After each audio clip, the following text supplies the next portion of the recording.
एक राजा की बेटी की शादी होनी थी। बेटी की शर्त थी कि जो 20 तक गिनती सुनाएगा वही राजकुमारी का पति बनेगा, लेकिन गिनती ऐसी होनी चाहिए जिसमें सारा संसार समा जाए, और जो ये गिनती नहीं सुना पाएगा उसे 20 कोड़े खाने पड़ेंगे। ये शर्त केवल राजाओं के लिए थी। अब एक तरफ राजकुमारी का पर्ण, दूसरी तरफ एक एक करके राजा महाराजा आए।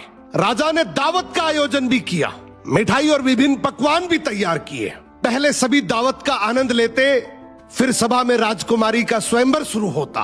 एक से बढ़कर एक राजा महाराजा आते हैं, सभी गिनती सुनाते हैं जो उन्होंने पढ़ी हुई थी, लेकिन कोई भी ऐसी गिनती नहीं सुना पाया जिससे राजकुमारी संतुष्ट हो जाए। अब जो भी आता कोड़े खाकर चला जाता। कुछ राजा तो आगे ही नहीं आए।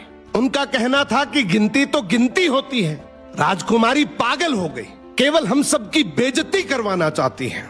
ये सब नजारा देखकर एक हलवाई हंसने लगा, बोला, डूब मरो राजाओं, आप सबको 20 तक की गिनती नहीं आती। ये सुनकर सभी राजाओं ने उसे दंड देने को कहा।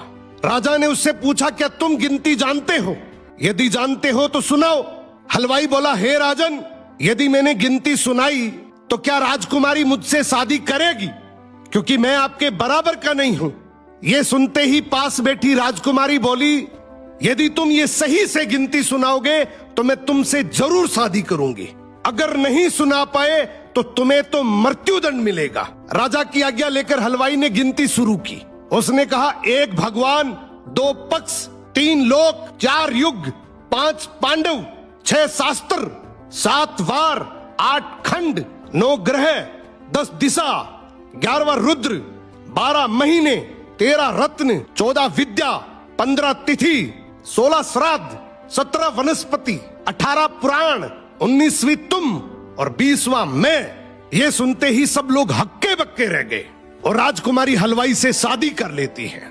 इस गिनती में संसार की सारी वस्तुएं मौजूद हैं। तो जिंदगी में याद रखना, शिक्षा से बड़ा तजुर्बा होता है, डिग्री से ज्यादा अनुभव जरूरी है।